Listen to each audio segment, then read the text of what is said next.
ಓದಿದ್ದಂತೆ ಕರ್ಕೊಂಡು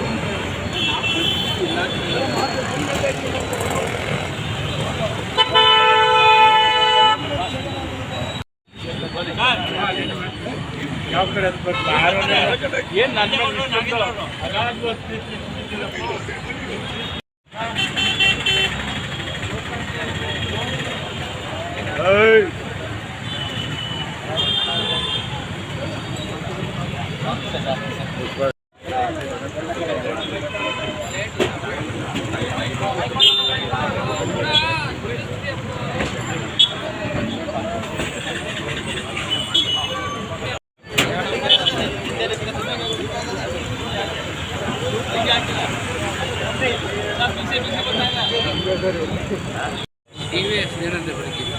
ಫೋಟೋ ಬರಗಟ್ಟೆ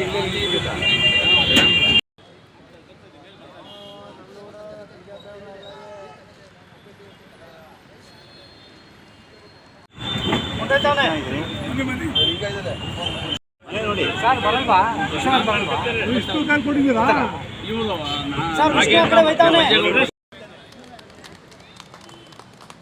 ಈ ದಿನ ಕಾವೇರಿ ನುಡಿನಮ್ಮ ಇದು ಶ್ರೀನಿವಾಸ ಪ್ರಸಾದ್ ಅವರ ನುಡಿನಮನ ಕಾರ್ಯಕ್ರಮಕ್ಕೆ ಕಾವೇರಿ ಕ್ರಿಯಾ ಸಮಿತಿಯ ಗೌರವ ಅಧ್ಯಕ್ಷರು ಶಾಸಕರು ಆಗಿರುವಂಥ ಶ್ರೀಯುತ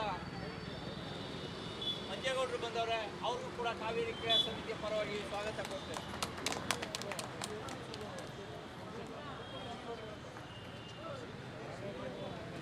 ಡಾಕ್ಟರ್ ರಾಜ್ಕುಮಾರ್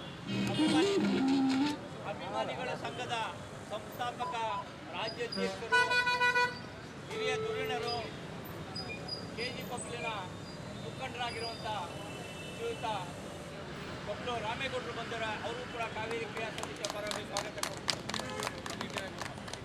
ಕಾವೇರಿ ಕ್ರಿಯಾ ಸಮಿತಿಯ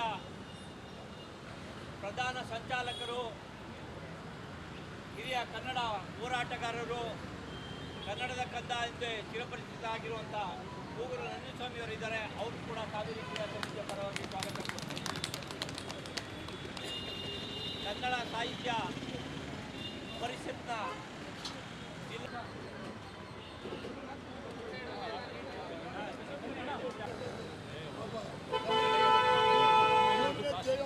ಕಾವೇರಿ ಕ್ರಿಯಾ ಸಮಿತಿಯ ಅವ್ರು ಬರಲಿ ಮುಂದೆ.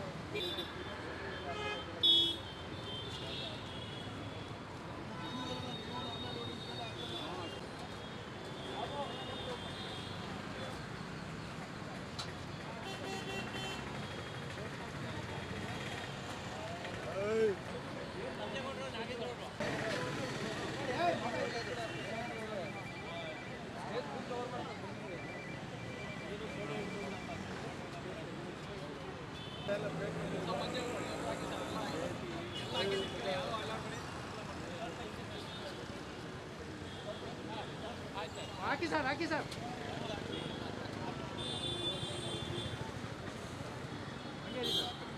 ಹಂಗೆ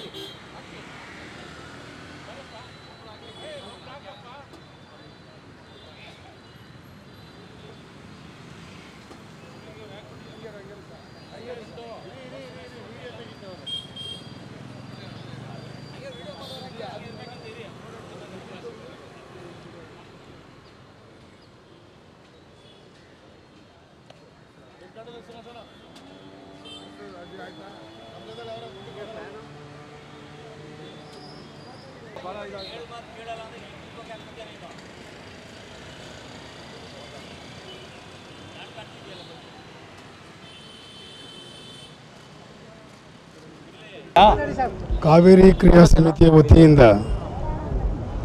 ನಮ್ಮ ನಾಡಿನ ನಿಷ್ಪಕ್ಷಪಾತ ರಾಜಕಾರಣಿ, ಜಾತಿ ರಹಿತ ರಾಜಕಾರಣಿ, ಪಕ್ಷವಿಲ್ಲದ ರಾಜಕಾರಣಿ, ಹಾಗೆಯೇ ಅಂಬೇಡ್ಕರ್ ಅವರ ಅಭಿಮಾನಿಯಾಗಿ ಅವರ ಒಂದು ತತ್ವ ಸಿದ್ಧಾಂತ, ಹಾಗೆಯೇ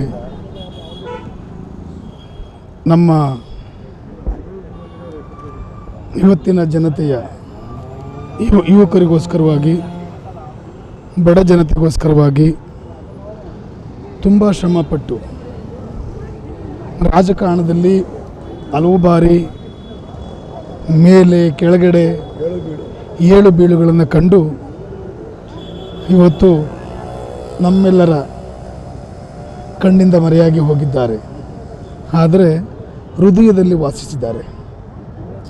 ಇವತ್ತು ನಾವು ಶ್ರೀನಿವಾಸ ಪ್ರಸಾದ್ ಅವರ ಬಗ್ಗೆ ಮಾತಾಡಲಿಕ್ಕೆ ನಾನು ಭಾಳ ಚಿಕ್ಕವ. ಇವತ್ತು ಈ ನಮ್ಮ ಕಾವೇರಿ ಕ್ರಿಯಾ ಸಮಿತಿ ವತಿಯಲ್ಲಿ ಈ ಕಾರ್ಯಕ್ರಮ ಮಾಡತಕ್ಕಂಥ ಸಂದರ್ಭದಲ್ಲಿ ನಮ್ಮ ಅಧ್ಯಕ್ಷರಾದಂಥ ಜಯಪ್ರಕಾಶ್ ಅವರು, ಮೂಗೂರು ನಂಜುಂಡಸ್ವಾಮಿರವರು, ನಮ್ಮ ಮಹಾದೇವರವರು ಮತ್ತು ನಮ್ಮ ರಾಮೇಗೌಡರು, ಮರಟಿಕೆರೆ ಗೋಪಾಲರವರು, ಸಾಕಷ್ಟು ಜನ ಇವತ್ತು ಕನ್ನಡಕ್ಕೋಸ್ಕರವಾಗಿ, ಕನ್ನಡ ನಾಡಿನ ಉಳಿವಿಗಾಗಿ, ಕನ್ನಡ ತಾಯಿಯ ಮಕ್ಕಳಾಗಿ ಕಾವೇರಿಯ ನೀರನ್ನು ಉಳಿಸ್ತಕ್ಕಂಥ ಏಕೈಕ ದೃಷ್ಟಿಯಿಂದ ಇವತ್ತು ಕಾವೇರಿ ಕ್ರಿಯಾ ಸಮಿತಿಯನ್ನು ಮಾಡಿಕೊಂಡು ಹೋರಾಟ ಮಾಡತಕ್ಕಂಥ ಸಂದರ್ಭದಲ್ಲಿ ಶ್ರೀನಿವಾಸ ಪ್ರಸಾದ್ ಸಾಹೇಬರು ಕೂಡ ಇದಕ್ಕೆ ಅಧ್ಯಕ್ಷರಾಗಿದ್ದರು. ಇದಕ್ಕೆ ಈ ಕಾವೇರಿ ಕ್ರಿಯಾ ಸಮಿತಿನಲ್ಲಿ ಸಾಕಷ್ಟು ಜನ ರಾಜಕಾರಣಿಗಳು ಅಪಾರ ಸೇವೆಗಳನ್ನ ಸಲ್ಲಿಸಿದ್ದಾರೆ. ಅದರಲ್ಲಿ ಶ್ರೀನಿವಾಸ ಪ್ರಸಾದ್ ಅವರು ಭಾಳ ಪ್ರಮುಖರಾಗಿದ್ದರು ಹೇಳ್ತಕ್ಕಂಥ ಮಾತುಗಳನ್ನ ಹೇಳ್ತೇನೆ. 7 ವರ್ಷಗಳ ಕಾಲ ಮತ್ತು ಸೆಂಟ್ರಲ್ ಮಂತ್ರಿಯಾಗಿದ್ದವರು ಕೂಡ ಈ ಸಮಿತಿಯ ಅಧ್ಯಕ್ಷರಾಗಿದ್ದರು ಅವರು. ಬಂಧುಗಳೇ, ನಾನು ಇವತ್ತು ಹೇಳೋದೇನೆಂದರೆ, ನಮ್ಮ ಶ್ರೀನಿವಾಸ ಪ್ರಸಾದ್ ಅವರು, ನಾನು ಸುಮಾರು ಒಂದು 30 ವರ್ಷಗಳ ಹಿಂದೆ ಶ್ರೀರಾಮಪುರ ಗ್ರಾಮ ಪಂಚಾಯತಿಗೆ ಅಧ್ಯಕ್ಷನಾಗಿದ್ದಂಥ ಸಮಯದಲ್ಲಿ ನಾನು ಆಶೀರ್ವಾದ ಪಡೀಲಿಕ್ಕೆ ಅಂತ ಅವ್ರ ಮನೆಗೆ ಹೋಗಿದ್ದೆ. ಹೋದಾಗ ಅವ್ರು ನನಗೆ ಭುಜ ತೊಟ್ಟಿ ಹೇಳಿದರು, ನೀನು ಒಂದು ದಿನ ವಿಧಾನಸೌಧದ ಮೆಟ್ಲತ್ತೀಯ ಅಂತ ಹೇಳಿದರು ನನಗೆ. ನಾನು ವಿಧಾನಸೌಧದ ಶಾಸಕನಾದ ಮೇಲೆ ಪ್ರಥಮವಾಗಿ ಹೋಗಿ ಅವರ ಆಶೀರ್ವಾದನ ಪಡೆದೆ ನಾನು. ಅವರು ಯಾವಾಗಲೂ ಕೂಡ ಅಷ್ಟೇ, ನಾನು ಗ್ರಾಮ ಪಂಚಾಯತಿ ಅಧ್ಯಕ್ಷನಾಗಿದ್ದಾಗಲೂ, ತಾಲೂಕ್ ಪಂಚಾಯತಿ ಸದಸ್ಯನಾಗಿದ್ದಾಗಲೂ, APMC ಅಧ್ಯಕ್ಷನಾಗಿದ್ದಾಗಲೂ ಕೂಡ ಯಾವುದೇ ಕಾರ್ಯಕ್ರಮ ಬಂದರೆ ಮಂಜೇಗೌಡರು ಕರೀರಿ ಅಂತಕ್ಕಂಥ ಮಾತನ್ನು ಹೇಳ್ತಾಯಿದ್ರು. ನಿಜವಾಗಲೂ ಅವರ ಸಾವಿನಿಂದಾಗಿ ನಮಗೆ, ನಮ್ಮ ರಾಜ್ಯಕ್ಕೆ ಅಪಾರವಾದಂಥ ನೋವಾಗಿದೆ. ಅವರು ಯಾವಾಗಲೂ ಒಂದು ಸಮಾಜದ ಪರವಾಗಿ ಕೆಲಸ ಮಾಡಲಿಲ್ಲ. ಅವರು ಒಂದು ಸಮಾಜದ ಪರವಾಗಿ ಕೆಲಸ ಮಾಡಿದರೆ ಅವರು ನಾಯಕರಾಗಿ ಕಾಯ್ತಿರಲಿಲ್ಲ. ಇವರೊಂದು ನೀತಿ ಇತ್ತು. ಬಾಬಾ ಸಾಹೇಬ್ ಅಂಬೇಡ್ಕರ್ ಅವರು ಮಂತ್ರಿಯಾಗಿದ್ದಂಥ ಸಮಯದಲ್ಲಿ ಯಾರಾದರೂ ಅವ್ರನ್ನ ನೋಡಲಿಕ್ಕೆ ಅಂತ ಬಂದರೆ ಊಟದ ಟೈಮ್ ಆಗಿದ್ದರೆ ಮನೆಗೆ ಬನ್ನಿ ಅಂತ ಹೇಳ್ತಿದ್ರಂತೆ. ಡೈನಿಂಗ್ ಟೈಮಲ್ಲಿ ಕೂತ್ಕೊಂಡು ಊಟ ಮಾಡ್ತಾ ಏನಾಗಬೇಕು ಹೇಳಿ ಅಂತ ಕೇಳ್ತಿದ್ರಂತೆ. ಯಾಕೆಂದರೆ ಸಮಯಕ್ಕೆ ಅಷ್ಟು ಪ್ರಾಮುಖ್ಯತೆಯನ್ನು ಕೊಡ್ತಿದ್ರು. ಅದೇ ರೀತಿಯಲ್ಲಿ ಕೂಡ ಶ್ರೀನಿವಾಸ ಪ್ರಸಾದ್ ಅವರು ಯಾವಾಗಲೂ ಕೂಡ ಯಾರೇ ಹೋದರೂ ಕೂಡ ಅವರು ಎಷ್ಟೇ ಒಂದು ಆರೋಗ್ಯದಲ್ಲಿ ಸ್ವಲ್ಪ ಹೆಚ್ಚಿನ ಒಂದು ಏರುಪೇರು ಆಗಿದ್ರೂ ಕೂಡ ಯಾವುದನ್ನೂ ಲೆಕ್ಕಿಸದೆ ಬರತಕ್ಕಂಥ ಜನಗಳ ಕಷ್ಟಗಳನ್ನ ಕೇಳಿ ಅವರ ಕಷ್ಟಗಳನ್ನ, ಕಾರ್ಪೊರೇಟ್ಗಳನ್ನ ನೀಗಿಸ್ತಕ್ಕಂಥ ಕೆಲಸ ಮಾಡ್ತಿದ್ರು. ಯಾವುದೇ ಒಬ್ಬ ವಿದ್ಯಾರ್ಥಿ ಹೋದರೆ ಯಾರಿಗಾದರೂ ಏನಾದರೂ ಹೇಳಬೇಕು, ಒಂದು ರೆಕಮೆಂಡೇಷನ್ ಮಾಡಬೇಕು ಅಂದರೆ ಅಲ್ಲೇ ಫೋನ್ ತೊಗೊಂಡು ಅವನಿಗೆ ಸಹಾಯ ಮಾಡಿ ಅಂತ ಹೇಳ್ತಾಯಿದ್ರು. ಅವರ ಒಂದು ಕಲ್ಪನೆ ಏನಪ್ಪ ಅಂದರೆ, ಈ ಭವ್ಯ ಭಾರತ ದೇಶದಲ್ಲಿ ಎಜುಕೇಷನ್ಗೆ ಉತ್ತಮವಾದಂಥ ಒಂದು ಅವಕಾಶಗಳನ್ನ ಕೊಡಬೇಕು, ವಿದ್ಯಾರ್ಥಿಗಳನ್ನ ಬೆಳೆಸಿದರೆ ಈ ದೇಶ ಉದ್ಧಾರ ಆಗತಕ್ಕಂಥ ಒಂದು ವಿಚಾರವನ್ನು ಅವರು ಮಂದಟ್ಟು ಮಾಡಿಕೊಂಡಿದ್ದರು. ಅಂಥ ಒಬ್ಬರು ಗಣ್ಯ ವ್ಯಕ್ತಿಗಳ ಶ್ರದ್ಧಾಂಜಲಿ ಕಾರ್ಯಕ್ರಮವನ್ನು ಇವತ್ತು ನಾವು ಮಾಡ್ತಾಯಿದ್ದೇವೆ. ಈ ಕಾರ್ಯಕ್ರಮವೆಲ್ಲ ಭಾಗವಹಿಸಿದ್ದೀವಿ, ತಾವೆಲ್ಲರೂ ಬಂದಿದ್ದೀವಿ. ಅವರ ಒಂದು ಫೋಟೋ ನೋಡಿ ಒಂದು ಹೂಗಳನ್ನ ಹಾಕಿ ನಮ್ಮ ಜೀವನನ ಸಾರ್ಥಕಪಡಿಸಕ್ಕಂಥ ಕೆಲಸ ಮಾಡೋಣತಕ್ಕಂಥ ಮಾತನ್ನು ಹೇಳಿ ತಮಗೆಲ್ಲರಿಗೂ ಶುಭವನ್ನು ಕೊಡ್ತೇನೆ. ಇಂಥ ಒಬ್ಬರು ವ್ಯಕ್ತಿ ಮತ್ತೆ ಹುಟ್ಟಿ ಬರಲಿ ಅಂತಕ್ಕಂಥ ಒಂದು ಭಾವನೆಯಿಂದ ತಾಯಿ ಚಾಮುಂಡೇಶ್ವರಿನ ಬೇಡ್ತೇನೆ ನಾನು. ರಾಜ್ಯದ ಹಿರಿಯ ಮುತ್ಸದಿ ರಾಜಕಾರಣಿಗಳು, ಮಾಜಿ ಕೇಂದ್ರ ಸಚಿವರು, ಮಾಜಿ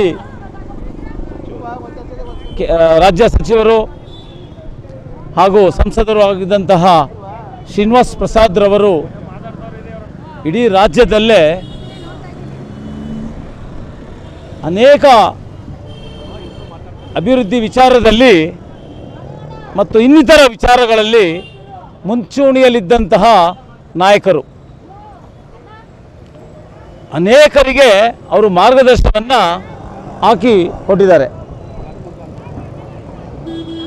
ಸಂವಿಧಾನ ಇರ್ಬೋದು, ದೀನ ದಲಿತರ ಬೆಳವಣಿಗೆ ಇರ್ಬೋದು, ಅವರ ಅಭಿವೃದ್ಧಿ ಇರ್ಬೋದು, ಅವ್ರ ಮೇಲೆ ಆಗ್ತಾ ಇರುವಂಥ ದೌರ್ಜನ್ಯ ಇರ್ಬೋದು, ಯಾವುದೇ ಒಂದು ವಿಚಾರದಲ್ಲಿ ಕಡ್ಡಿ ತುಂಡಾಗಿ ನೇರವಾಗಿ ಮಾತನಾಡುವಂಥ ಧೈರ್ಯ ಇದ್ದಿದ್ದರೆ ಅದು ಶ್ರೀನಿವಾಸ ಪ್ರಸಾದ್ ಅವ್ರಿಗೆ ಮಾತ್ರ. ಅವರ ಒಂದು ಧೈರ್ಯವನ್ನು ರಾಜಕಾರಣಿಗಳು ಅಂದರೆ ಯಾವುದಾದ್ರೂ ಒಂದು ವಿಚಾರವನ್ನು ನೇರವಾಗಿ ಇದ್ದದ್ದನ್ನು ಇದ್ದಂಗೆ ಹೇಳುವಂಥ ರಾಜಕಾರಣಿಗಳು ಇವತ್ತು ವಿರಳ. ಆದರೆ ಅದಕ್ಕೆ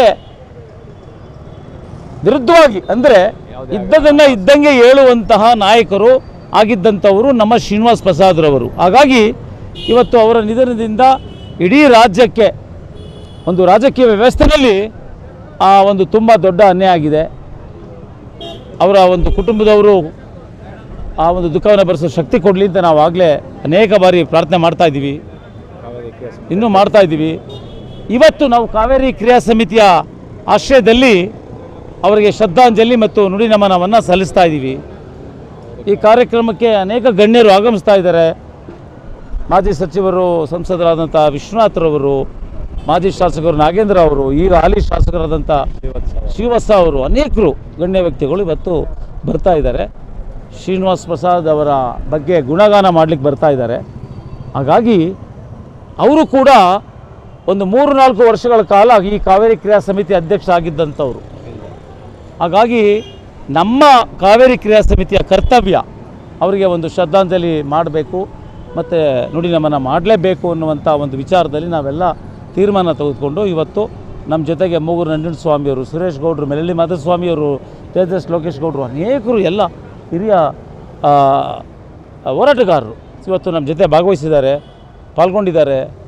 ಸೊ ದೇವರು ಅವರಿಗೆ ಒಂದು ಚಿರಶಾಂತಿಯನ್ನು ನೀಡಲಿ ಅಂತ ನಾನು ಕೂಡ ವೈಯಕ್ತಿಕವಾಗಿ ಪ್ರಾರ್ಥನೆ ಮಾಡ್ತಾಯಿದ್ದೀನಿ. ಅನೇಕ ವರ್ಷಗಳಿಂದ ನಾನು ಅವ್ರ ಜೊತೆ ಶ್ರೀನಿವಾಸ್ ಪ್ರಸಾದ್ ಅವ್ರ ಜೊತೆ ಭಾಳ ಒಂದು ನಿಕಟ ಒಂದು ಸಂಬಂಧವನ್ನು ಹೊಂದಿದ್ದೆ. ನಾನು ಯಾವುದೇ ಕಾರ್ಯಕ್ರಮ ಆಗಲಿ ನಮ್ಮ ಈ ಭಾಗದಲ್ಲಿ ಅವರು ಕೇಂದ್ರ ಸಚಿವರಾಗಲಿ ಏನೇ ಆಗಿರಲಿ, ಅಧಿಕಾರ ಇರಲಿ ಇಲ್ಲದೆ ಅವ್ರನ್ನ ನಾವು ಕಾರ್ಯಕ್ರಮಕ್ಕೆ ಮೈಸೂರಲ್ಲಿ ನಾವು ಆಹ್ವಾನಿಸ್ತಾ ಇದ್ವಿ. ಅವ್ರು ಬಂದರೆ ಏನೋ ಒಂದು ತೂಕ, ಒಂದು ಬೆಲೆ ಆ ಕಾರ್ಯಕ್ರಮಕ್ಕೆ ಒಂದು ಗೌರವ ಸಿಗ್ತಾಯಿತ್ತು. ಹಾಗಾಗಿ ಎಲ್ರಿಗೂ ಮಾರ್ಗದರ್ಶನ ಮಾಡ್ತಾಯಿದ್ರು, ಪ್ರತಿಯೊಬ್ಬರಿಗೂ ಮಾರ್ಗದರ್ಶನ ಮಾಡ್ತಾಯಿದ್ರು. ಅವ್ರು ಇದ್ದಾರೆ ಅಂದರೆ ಏನೋ ಒಂದು ರಾಜಕಾರಣಿಯಪ್ಪ, ಒಂದು ರಾಜ್ಯದ ಒಂದು ವ್ಯಕ್ತಿತ್ವ ಅನ್ನುವಂಥ ಇತ್ತದು. ಸೊ ಹಾಗಾಗಿ ನಾವೆಲ್ಲರೂ ಕೂಡ ಅವರ ಆದರ್ಶವನ್ನು ನಾವು ಪಾಲಿಸ್ತೀವಿ. ಹಾಗಾಗಿ ನಾನು ಅವ್ರನ್ನ ಮರೆಯೋದಕ್ಕೆ ಆಗೋದೇ ಇಲ್ಲ ನನ್ನ ಜೀವನದಲ್ಲಿ. ಅಂಥ ಒಂದು ರಾಜಕಾರಣಿಯವರು. ನಾನು ಕೂಡ ವಿಧಾನಸಭೆಯಲ್ಲಿ ಸ್ಪರ್ಧಿಸಬೇಕು ಅಂತ ಹೊರಟಾಗ ಮೆರವಣಿಗೆಯಲ್ಲಿ ಟಿಕೆಟ್ ಸಿಕ್ಕಂಥ ಸಂದರ್ಭದಲ್ಲಿ ಸಿಕ್ಕಲಿಲ್ಲ ಬಿ ಜೆ ಪಿಯಿಂದ. ನಾವು ಮೆರವಣಿಗೆ ಹೊರಟಿದ್ವಿ ಆಲಮಚತ್ರದಿಂದ. ನನಗೆ ಅಲ್ಲೇ ಹಿಂದೆನೇ ಹೇಳಿ ಕಳಿಸಿದ್ರು ಅವರ ಬೆಂಬಲಿಗರ ಜೊತೆ, ಬೇಡಿ ಜಯಪ್ರಕಾಶ್ ಅವರು ಇಂಡಿಪೆಂಡೆಂಟ್ ನಿಲ್ಲಕ್ಕೆ ಬೇಡ, ಅವ್ರಿಗೆ ಹೇಳಿ ದಯಮಾಡಿ ಸ್ಟಾಪ್ ಮಾಡೋಕ್ಕೆ ಹೇಳಿ ಅಂಥೇಳಿ ಹೇಳಿ ಕಳಿಸಿ. ಅವ್ರಿಗೆ ಈಗಾಗಲೇ ಅನ್ಯಾಯ ಆಗಿದೆ ರಾಜಕೀಯದಲ್ಲಿ ಸಾಕಷ್ಟು. ನಾನು ಹೈಕಮಾಂಡು ಮಾತಾಡ್ತೀನಿ, ಅವ್ರು ನ್ಯಾಯ ದೊರಕಿಸ್ಕೊಡ್ತೀನಿ, ಬೇಡ ನಿಲ್ಲೋದು ಅಂತೇಳಿ ಅವ್ರು ನನಗೆ ಮಾರ್ಗದರ್ಶನ ಮಾಡಿದ್ರು. ಮತ್ತು ಮನೆಯಲ್ಲೇ ನೆಕ್ಸ್ಟ್ ಡೇ ಪತ್ರಿಕಾಗೋಷ್ಠಿ ಕರೆದು ಅದ್ರ ಬಗ್ಗೆನೂ ಕೂಡ ಹೇಳಿದ್ರು. ಜಯಪ್ರಕಾಶ್ ಅವರು ನಾನು ಹೇಳಿದ್ದೀನಿ, ಹಾಗಾಗಿ ಅವರು ಕಂಟೆಸ್ಟ್ ಮಾಡ್ತಾಯಿಲ್ಲ, ಸೊ ಏನು ಪಕ್ಷದ ಅಭ್ಯರ್ಥಿ ಇದ್ದಾರೆ ಅವ್ರು ಬೆಂಬಲಿಸ್ತಾರೆ ಅಂತೇಳಿ ಹೇಳಿದರು. ಹಾಗಾಗಿ ನಾನು ಅವ್ರನ್ನ ಮರೆಯೋಕ್ಕಾಗದೇ ಇರುವಂಥ ದಿನಗಳಿದೆ. ಮತ್ತು ಸಮಯ ಸಿಕ್ಕಿದಾಗ ಇವತ್ತು ಒಂದೇ ಕ್ಷಣದಲ್ಲಿ ಒಂದೇ ನಿಮಿಷದಲ್ಲಿ ಈ ವಿಚಾರಗಳನ್ನ ಹೇಳೋಕ್ಕಾಗಲ್ಲ. ನಮ್ಮ ಅವರ ಸಂಬಂಧ ಈ ಸಮಾಜದಲ್ಲಿ ಅನೇಕ ಘಟನೆಗಳು ಸಂಭವಿಸಿವೆ, ಆದರೆ ಅವರು ಕೂಡ ಪ್ರಮುಖ ಪಾತ್ರ ವಹಿಸಿದ್ದಾರೆ ಶ್ರೀನಿವಾಸ್ ಪ್ರಸಾದ್ ಅವರು. ನಾನು ಕೂಡ ಅವ್ರ ಜೊತೆಯಲ್ಲಿ ಭಾಗವಹಿಸಿ ಅನೇಕ ಜ್ವಲಂತ ಸಮಸ್ಯೆಗಳು ಸಮಾಜದಲ್ಲಿ ಬಗೆಹರಿಸ್ಲಿಕ್ಕೆ ಪ್ರಯತ್ನ ಮಾಡಿದ್ದೀವಿ, ನಾವು ಬಗೆಹರಿಸಿದ್ದೀವಿ. ಹಾಗಾಗಿ ಬೇರೆ ಸಂದರ್ಭದಲ್ಲಿ ಈ ಎಲ್ಲ ಅನುಭವಗಳನ್ನ ನಾನು ಹಂಚ್ಕೊಳ್ತೀನಿ. ಇಷ್ಟು ಹೇಳ್ತಾ ಮತ್ತೊಮ್ಮೆ ಅವ್ರಿಗೆ ಚಿರಶಾಂತಿ ಸಿಗಲಿ ಅಂತ ಅವರು ಪ್ರಾರ್ಥಿಸ್ತಾ, ಅವ್ರ ಮನೆಯವ್ರಿಗೆಲ್ಲ ಭಗವಂತ ದುಃಖ ಭರಿಸುವ ಶಕ್ತಿ ಕೊಡಲಿ ಅಂತೇಳಿ ಕಾವೇರಿ ಕ್ರಿಯಾ ಸಮಿತಿಯ ಎಲ್ಲರ ಪರವಾಗಿ ನಾನು ಪ್ರಾರ್ಥನೆ ಮಾಡ್ತಾಯಿದ್ದೀನಿ. ಜೈ ಹಿಂದ್, ಜೈ ಕರ್ನಾಟಕ.